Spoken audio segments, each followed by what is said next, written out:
دفعه 26 للاسف اكتر دفعه اتظلمت في تاريخ ثانويه عامه. زي دفعة 2025 الامتحانات بتاعتهم كانت صعبة وكلهم اتظلموا. ولا زينا زي دفعه 24 اللي جالها امتحان فيزياء اصعب من امتحان فيزياء 2008. ما شفتش بقى دفعة 2023 واصعب امتحان كيمياء جالهم في التاريخ. دي اكتر دفعة اتظلمت. دور الضحيه اسلوب حياه عنوانه ثانويه عامه.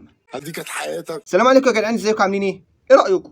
هي دفعه 26 اتظلمت زي الدفعه اللي قبلها؟ ولا كان في شوية مشاكل الدفعة كانت بتواجهها وبرروا كده بالظلم ونظرية المؤامرات. المهم ما تنسوش اللايك على الفيديو ده والاشتراك عندي وعند الدكتور احمد عشان نزيد مشتركين، عشان كده الحوار ما بقاش نافع بامانه. هل بقى الوزاره بتجيب اسئله صعبه موت عشان ما نخشش كليات القمه اللي هم بيقولوا عليها قمه دي؟ الامتحان اللي بيجي صعب بيجي على كله. هتقولي طب ما هم قعدوا يصيحوا من امتحانات 26 وفي الاخر لقينا ان النتائج كلها 98 و97 وطب خد زادت بقت من 301. اقول لك ايوه يا اسطى، ما انت ما بتاخدش التقييم الامتحان من الصياح اللي بيجي على السوشيال ميديا، انت بتاخد تقييم الامتحان من واحد كان بيذاكر. هتقولي طب السماعات علت التنسيق ومش عارف ايه. طب هنعمل ايه؟ طب هنعمل ايه؟ دنيا غريبه والله.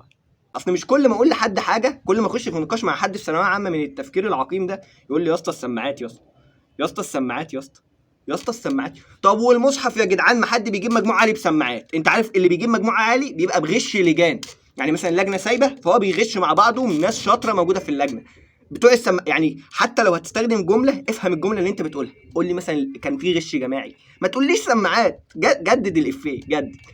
بس الامتحان اللي بيجي صعب بيجي صعب على كله. تقول لي ما الوزاره بتسعى لتقليل درجاتنا عشان نشترك في الجامعات الاهليه.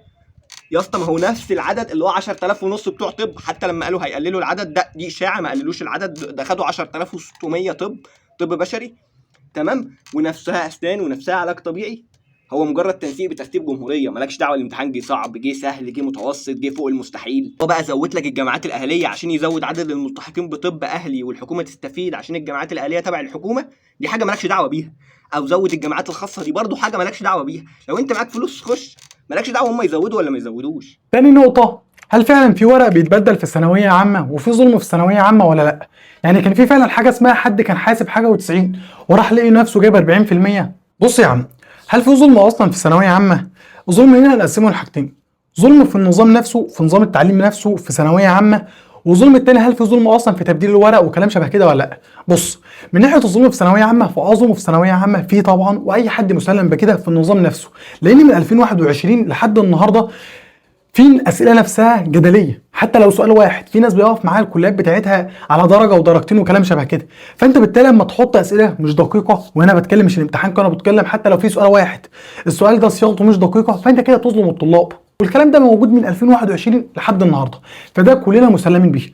ولكن وسط الظلم بتاع التعليم ده نفسه في طلبه عادي بتجيب، وطلبه خلاص بتقول لك والله قدر الله ما شاء فعل، هل في ايدي ان انا اغير حاجه في نظام التعليم؟ لا. يبقى خلاص انت لازم تسيبك من كل الكلام ده وتجتهد وسط كل المدعكه دي يعني. تاني نقطه بقى، هل في ظلم في تبديل الورق نفسه والكلام شبه كده؟ بص، اي حاجه في ثانويه عامه هتلاقيها موجوده، يعني في تبديل ورق بس واحد بجد والله من وسط يمكن 100000. يعني سيبك من الحوار ان حد يقعد يقول قدامك كلنا ورق نتبدل.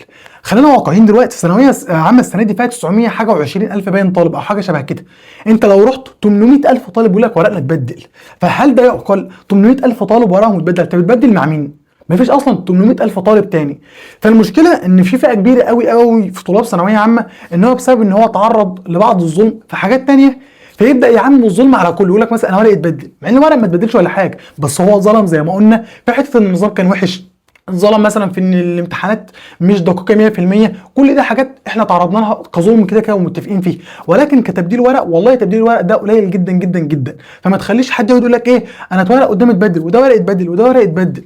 800 الف طالب ورقهم اتبدل، فانت وانت داخل السنه ما تحطش كده في دماغك، ما تحطش في دماغك ان انت والله ان شاء الله هتجيب 95% وكنت حاسب ورجعت عملت مع المدرسين وفي ورق اتبدل. زي ما قلت تاني، اي قاعده ليها شواذ، يعني في ناس ورقها اتبدل فيه، ولكن قليلين جدا جدا، ودول ربنا يعوضهم بجد. طيب ليه كتير قوي بيقول لك ان انا والله كنت حاسب كذا وما جبتش كذا؟ انا اغلب اللي لقيته بيقول والله انا كنت حاسب ان انا هجيب كذا. سالته هل انت كنت حاسب بايدك بقى وكده ومراجع مع مدرسين وانت كنت فعلا كنت حاسب ان انت هتجيب الرقم ده؟ قال لي لا، انا كنت اخرج من الامتحان عندي احساس كده ان انا حليت كويس. ودي مشكله في النظام الجديد بجد، دي مشكله برضه من الظلم في النظام، ان انت وانت قاعد في الامتحان وخارج منه انت مش عارف بجد انت حليت مثلا صح بطريقه كامله ولا لا. تلاقي واحد كان عاكك في الامتحان وبالنسبه له انا حليت صح، لان هو مش عارف الاجابات. فدي يمكن من اكتر الحاجات بجد اللي موجوده كظلم في ثانويه عامه. في يا جدعان برضو فكره المثاليه، اللي هو يا اسطى انا شفت مش عارف مين شايف العيال وهي بتصور اهرامات كتب، انا ازاي احل الكتب دي كلها، ازاي احل 47 كتاب، ازاي احل 58 كتاب، ازاي.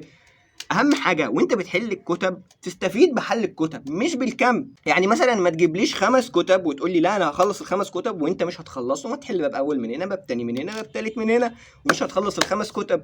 ضيعت فلوس الحاج الوالد اللي بيصرف عليك، ما اهدرت ورق، ما حلتهمش، ما استفدتش اي حاجه، وضحكت على نفسك لانك فاكر ان انت جايب 8 كتب و5 كتب وجايب مقطع السمكه وديلها، وانت ما عملتش اي حاجه، انت شاريهم وخلاص عشان تحطهم على الرف.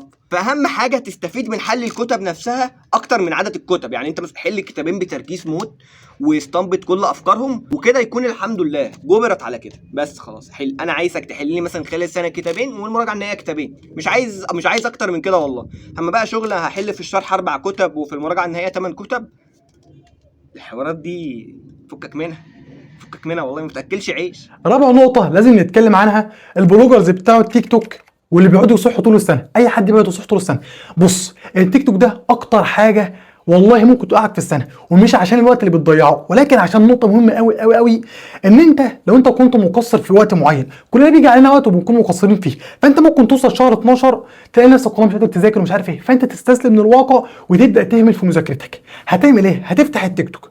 والله دي من اكتر الحاجات بجد الوحشه في التيك توك، ان انت هتحس ان كله مقصر زيك، فهتبدا نفسك اللوامه تنيمك، مش هتلاقي اصلا حتى نفسك مش هتلومك بجد، انت مش هتلوم نفسك خالص. ليه؟ انت فاتح تيك توك عمال تشوف فيديو جايب الاف كله بيصيح زيك وكله قاعد على تيك توك زيك ومش عارف ايه. فالمشكله ان التيك توك بيوريك جهه معينه بس هو عاوز يوريها لك.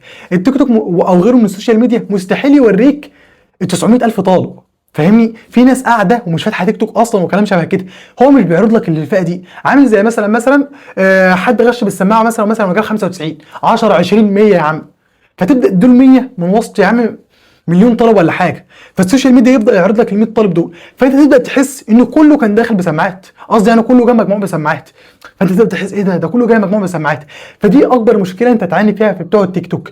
نفس الفئه برضو بتاع البلوجرز بتوع تيك توك، اوعى تكون في ثانويه عامه وتكون بتعمل كونتنت وتقول انا هحافظ على وقتي، والله دي اكتر الحاجات بجد اللي هتسحبك في السنه. شوف السنه دي كده وشوف اي سنه اي بلوجرز عموما كانوا طالعين على تيك توك وشوفهم جابوا ولا لا، هتلاقي واحد في المليون منهم بجد اللي كان بيجيب مجموع كويس، لان الباقي بينسحب اصلا مع الفيديوهات بتاعته وكلام شبه حاجه كده. مهمه بقى في الاخر يا جدعان، وهي ان الناس اللي بتهتم بالشرح اكتر من الحل.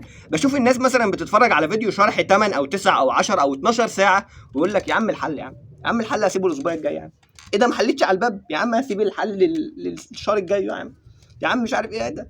واحد بقى يجي في شهر واحد كده يقول ايه ده انا ما حلتش على المنهج، ده انا سامحه شرح بس، ده انا نسيت الشرح، اما اعيد اسمع الشرح تاني ويراكم الحل تاني فما يحلش فيعيد الشرح تاني. الحل اهم حاجه بعد الشرح. اسمع وقت شرح طويل وتقول لي انا ما فهمتش الجزئيه دي اما اسمع لها شرح تاني. طب ما تجرب تحل كده يمكن تفهمها. ما جربتش تحل قبل كده بعد مثلا حاجه شرح طويله حاسسها صعبه؟ الحل بيبقى تدريجي، بتجيب الفكره واحده واحده. يعني ما جربتش تعمل الحركه دي قبل كده؟ المهم يعني نصيحتي ليك اللي انت ما تكترش شرح على حساب الحل، واهم حاجه بعد ما تخلص شرح الحاجه تخش تحل، ما تراكمليش الحل عشان ما تجيش في شهر 2 بقى تقول لي لا انا سمعت شرح بس وما حلتش. طب ده الحل اهم من الشرح نفسه، الحل والله اهم من الشرح نفسه. ده اهم حاجه في اخر السنه. كل اللي متابعني عارف ان انا كنت بقول لك حل شوامل، اديها شوامل، اديها حل كتير اصلا، يعني صباح الفل حل كتير بس بالعقل. انا قلت لك حل كتير بس تستفيد باللي انت بتحله، مش حل وخلاص. اخر نقطه، قيم نفسك في كل ماده وبلاش تضحك على نفسك.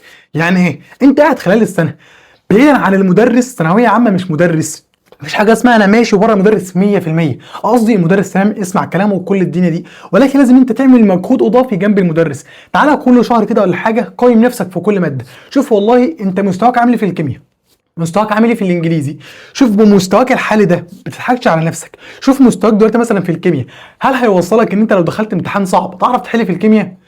بجد لو قعدت صارحت نفسك وقلت لا والله انا حاسس ان انا مش افضل حاجه في الكيمياء، هتلاقي نفسك بدات تدوس على نفسك في الكيمياء وتصلح فيها، فبقيت الحمد لله كويس فيها، وقيس كده في كل المواد. اما كتير قوي قوي قوي بجد بيبقى قاعد عارف ان هو عنده مشكله في الكيمياء، ولكن بسبب زحمه الدروس وكلام شبه كده فيبدا يعدي. يا عم كبر دماغك، انا تمام في الكيمياء، انا تمام في العربي.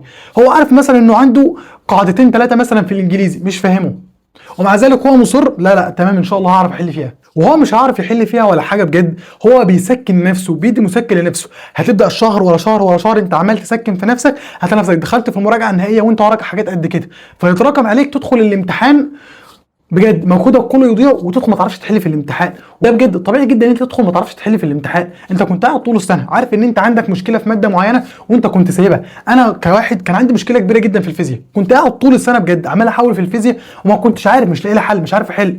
قعدت والله اسال اصحابي واسال المستر واجيب طرق واعمل لحد ما بجد وصلت عن شهر معين الحمد لله ربنا كرمني فيها كويس جدا، وبقت من اكتر المواد اللي بحبها. وبس يا شباب نتمنى ان انتم تكونوا استفدتوا من الفيديو، وركز على الكام نقطه اللي انا قلتها لك انا والدكتور معاذ.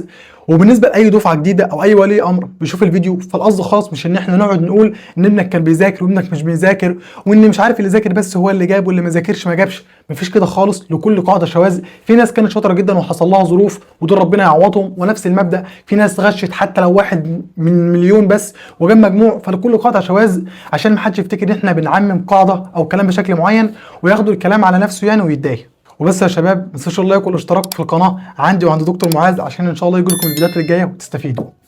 السلام عليكم.